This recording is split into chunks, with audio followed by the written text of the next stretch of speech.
All right, today's question comes from Megan in Wyoming. Megan writes, I've been married for 14 years, and due to anger issues, I need to leave my marriage and take our children with me. I'm struggling with how to pay bills and find a place for him to live. I'm in the first year of a great career, but my pay is not yet consistent. I earn $50,000 a year, and my husband makes about the same amount.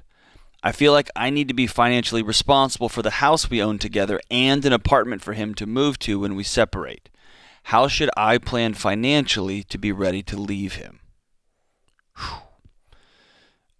If you have come to a situation in your marriage where you are not safe and you decide to terminate your marriage because somebody has made your home and your relationship inhabitable, you are not responsible for finding them a place to live.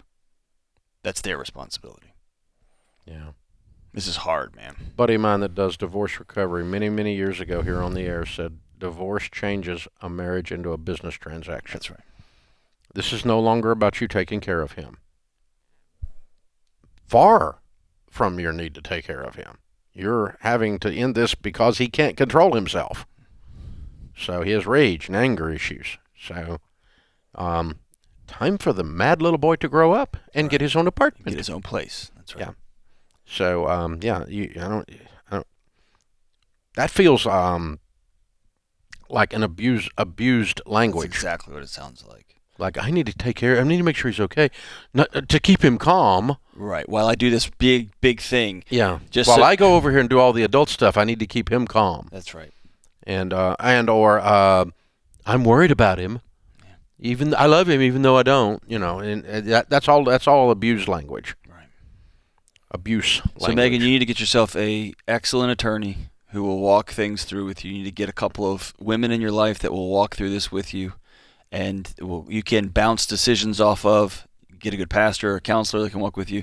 You're going to need some support here, and you trying to make sure all the T's are crossed and I's are dotted, including where he's going to live and how he's going to eat and what kind of car he's going to drive. That you're taking on too much. Taking on too much. When someone leaves and you call them the ex-husband, it's because they're not the husband anymore. That's right. Yeah. That's why we call them ex. Your responsibility for how they choose to live and eat is no more. Exes used to be, not anymore. Right. Your problem now. Over. That's what that means. So it's a clear line there of your responsibility. Like when he walks out the door with the suitcases, that line is following him. Correct. Yeah. And it's going to follow him as he drives down the street, like some kind of a bad Progressive commercial or something, right? But and that's okay. That's where your line of responsibility ends, is right at his butt as he leaves. So let's take him out of the picture. Mom needs to just simply circle back to the baby steps, right? Now she's got her, and she doesn't say how many kids. So let's say she's got 2 kids, and she makes $50,000. Then she needs to say, "Can I afford this home on $50,000? Can I afford the 4 walls, bills, and transportation and food? Can I take care of my necessities as I make this transition?" And I would even go as far to say, you need to take care of yourself if you're not safe, whether or not you can afford that house. It might mean that you got to move to an apartment for a season, and that house gets sold. That's right. Yeah.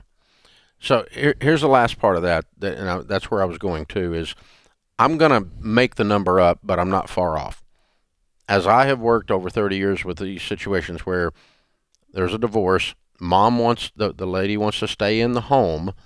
In this case, she makes the same amount of money. Usually she makes less, statistically. Right. Okay? Not saying that's right or wrong. It is wrong, Just actually. If she does less, she should make less. But if she does the same, she ought to make the same. So anyway, she's got the same amount of money here, but the household income is getting ready to be cut in half. The kids' world is rocked because of the marriage ending. Dad's not going to be in the house. The kids' world is rocked. And I need to provide a safe place, stable environment for my kids. I don't want to give them any more change than the change that's already occurring. So I don't want their school or their friends or their bedroom to be upset. So I'm going to keep a house I can't afford. Right. And I got to tell you, that happens a lot. It does. And instead of you getting a fresh start after this, you're starting in the hole after this. But now, it may not be the case. It may be you can afford the house. It's okay. But John's advice there, to where you say, I'm going to really look at the budget and decide, can I afford on my income to keep this house? Otherwise, the house needs to be sold as part of the divorce. Here's what it is. I want to prop up this picture of family life. Yep. And I'm just gonna cut him out of it, but I'm gonna keep this picture propped up. Yep. And you need to know when you file for divorce, everything's different.